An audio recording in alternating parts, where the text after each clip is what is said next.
नमस्कार friends, welcome to our channel Edu Updates. Educational related जो भी कुछ अपडेट नोटिफिकेशन आता है मैं ट्राई करूंगी आप सभी के पास सबसे पहले पहुंचाने का। तो आज जो नोटिफिकेशन के बारे में हम बात कर रहे हैं वह केंद्रीय विद्यालय संगठन का नोटिफिकेशन, जहां पे है पीआरटी, टीजीटी, पीजीटी, बाल बाटिका एंड कंप्यूटर इंस्ट्रक्टर और मिसलेनियस में बहुत कुछ आ जाता है। उसी के ऊपर आपका नोटिफिकेशन आया है। सबसे पहले हम देखेंगे कहाँ से आया है ये पोस्ट।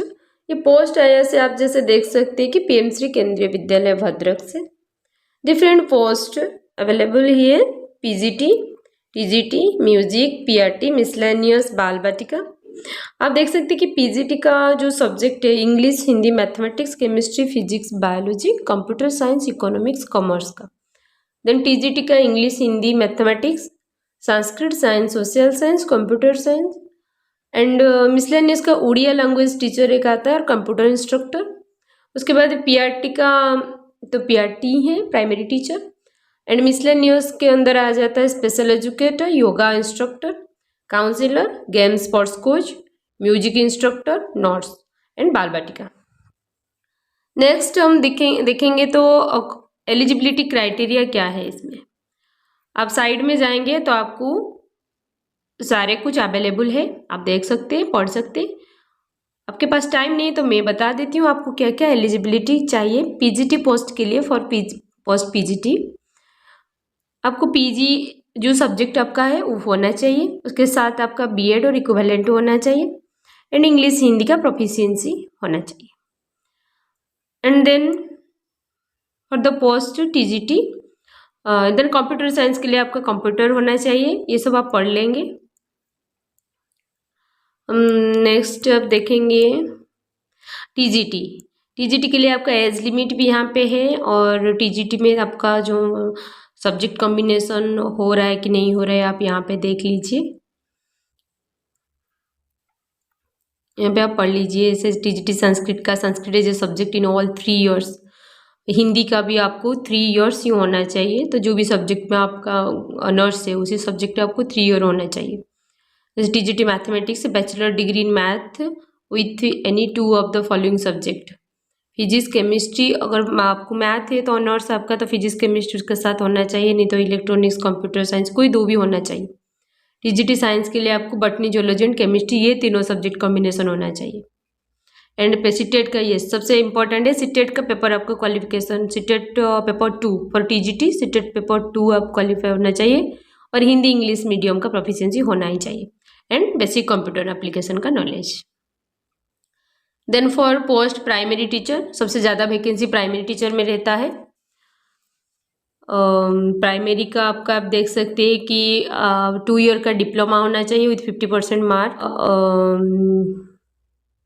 उसके इक्विवेलेंट जो बीएलईडी, बैचलर ऑफ एलिमेंट्री एजुकेशन, उसमें 4 साल का जो रहता है उनका भी 50% मार्क होना चाहिए। एंड उसी के साथ साथ आपका हिंदी इंग्लिश का प्रोफिशिएंसी होना चाहिए, कंप्यूटर नॉलेज थोड़ा बहुत आना चाहिए। कोई सर्टिफिकेट नहीं मांग रहे हैं, बस आपके पास यस लगा देना कि आपको कंप्यूटर नॉलेज है। एंड सीटेट का पेपर 1 क्वालिफाई होना चाहिए, बस इतना ही qualification. Then for music and miscellaneous में बहुत सारा पोस्ट आ जाता है, उसका आप देख लीजिएगा यहाँ पे है। देन उसके बाद हम बात करेंगे डेट एंड टाइम, जो बहुत इंपॉर्टेंट है, कौन सा डेट में हमको जाना है इंटरव्यू के लिए एंड टाइम क्या दे रखा है यहाँ पे आपको मिल जाएगा टाइम।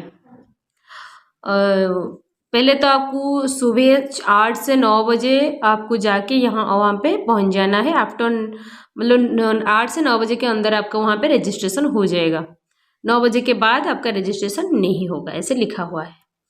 और डेट आपका पोस्ट के अकॉर्डिंग, अगर PGT, TGT and TGT miscellaneous का 28 Feb 24 को हो रहा है एंड पीआरटी का एंड मिसलेनियस का 29 Feb को हो रहा है, बाल बाटिका का 15 मार्च को हो रहा है। ये आप ध्यान में रखेंगे, ये टाइम कहाँ पे भी आप लिख लीजिए। बहुत सारा अभी निकल रहा है कॉन्ट्रेक्चुअल पोस्ट। तो ये जो डेट है इसी डेट में आपको 8 से 9 बजे के अंदर सुबह जाके वहाँ पे रजिस्ट्रेशन करना पड़ेगा। और क्या क्या आपको लेना होगा, एप्लीकेशन फॉर्म के साथ आपको जाना होगा वहाँ पे। कहाँ कहाँ पे एप्लीकेशन फॉर्म वहाँ से दिया जाता है, लेकिन आप लेके चले जाना बेहतर है। और वो एप्लीकेशन फॉर्म भी आपका साइड में है, आप जाके देख सकते हैं, नहीं तो मैं लास्ट में दिखा दूंगी क्या क्या वहाँ पे भरना होगा। और उसके साथ आपने जितने भी एलिजिबिलिटी के अकॉर्डिंग आपका जो सर्टिफिकेट वहाँ पे लिखेंगे, जो क्वालिफिकेशन, उसी का अटैच करेंगे मार्कशीट एंड सर्टिफिकेट। सीटेट का पेपर 1 और paper 2 according to your post attach करेंगे।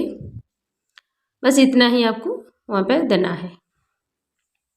इसके बाद हम देखेंगे आपका एप्लीकेशन फॉर्म। यहाँ पे आपका एप्लीकेशन फॉर्म ऐसा है कुछ आ जाएगा, जो आपको डाउनलोड करके प्रिंट आउट निकाल दीजिएगा। कैंडिडेट्स नेम, यहाँ पे पासपोर्ट साइज फ़ोटो लगेगा, और आपका सब्जेक्ट किस सब्जेक्ट के लिए आप अप्लाई कर रहे हैं। कोई एक 2-3 सब्जेक्ट के लिए भी अगर आपको क्वालिफिकेशन है तो अप्लाई कर सकते हो, अलग अलग लेकिन करना पड़ेगा। देन कैंडिडेट्स नेम, आपका father's name, date of birth, gender, age on the 31 March 23 तक कितना हो रहा है, full address, then phone number, WhatsApp number, email address. यहाँ पे आपका high school, intermediate, graduation, post graduation का सारा कुछ भरना है। प्रोफेशनल क्वालिफिकेशन अगर आप according to your eligibility for your post, DLED अगर होगा तो आप DLED भरेंगे, अगर BEd है तो BEd भरेंगे, और जो भी है आप यहाँ पे भरेंगे। एंड सीटेट पेपर, अगर प्राइमरी के लिए PRT है तो पेपर 1 आपको यस अटैच सर्टिफिकेट यस करना होगा और सर्टिफिकेट अटैच करना होगा, और पेपर 2 है तो वैसे ही करना होगा सेम। देन टीचिंग एक्सपीरियंस, अगर आपको कहाँ पे एक्सपीरियंस है टीचिंग का, कोई CBSE स्कूल या कोई प्राइवेट स्कूल या KV, तो आप वहाँ पे ज़रूर मेंशन कीजिएगा। देन यहाँ पे येस लगाना है कि are you able to teach through English and Hindi, आपको येस करना है। एंड कंप्यूटर एप्लीकेशन का नॉलेज है कि नहीं, आपको येस कर देना है। देन सिग्नेचर ये सब रहेगा SCC को लेके ही, और बाकी सारे सर्टिफिकेट अटैच करके आपको इंटरव्यू देना होगा। और इंटरव्यू में क्या क्या क्वेश्चन पूछते हैं और एक वीडियो में मैं बता दूंगी। यहाँ पे और एक बात मैं बताना चाहूँगी, आप अगर आपके पास एलिजिबिलिटी है, आपके पास क्वालिफिकेशन है, तब आप ज़रूर इंटरव्यू अपियर कीजिए, बिकॉज इंटरव्यू से आपका बहुत कुछ फ़ायदा होने वाला है, नुकसान तो होगा ही नहीं। एंड कॉन्ट्रेक्चुअल पोस्ट ऐसे सोच के आप इंटरव्यू नहीं देंगे, ये बहुत गलत हो जाएगा। बिकॉज इस पर जो रेगुलर पोस्ट निकला था, वहाँ पे 85% जो कैंडिडेट है जो रेगुलर में सिलेक्ट हुए हैं वो कॉन्ट्रेक्चुअल थे, तो उनका जो इंटरव्यू बहुत अच्छा होगा, नो डाउट। वो पहले से एक्सपीरियंस है उनका, जानते हैं KV को, तो उनका इंटरव्यू अच्छा हुआ, अच्छा रहा, और उनको नौकरी मिल गया। बहुत सारे ऐसे कैंडिडेट थे जिनका बहुत ज़्यादा मार्क था लेकिन इंटरव्यू ख़राब हुआ तो उनको मिला ही नहीं। सो मेरा मानना है कि होगा नहीं होगा वो अलग बात है, लेकिन आपको भरने से फ़ायदा होगा। एंड मेरे पास जो भी इंफॉर्मेशन रहता है, जो भी कुछ एक्सपीरियंस है, मैं आपके साथ शेयर करूँगी। आप चैनल को सब्सक्राइब कीजिएगा। Thank you.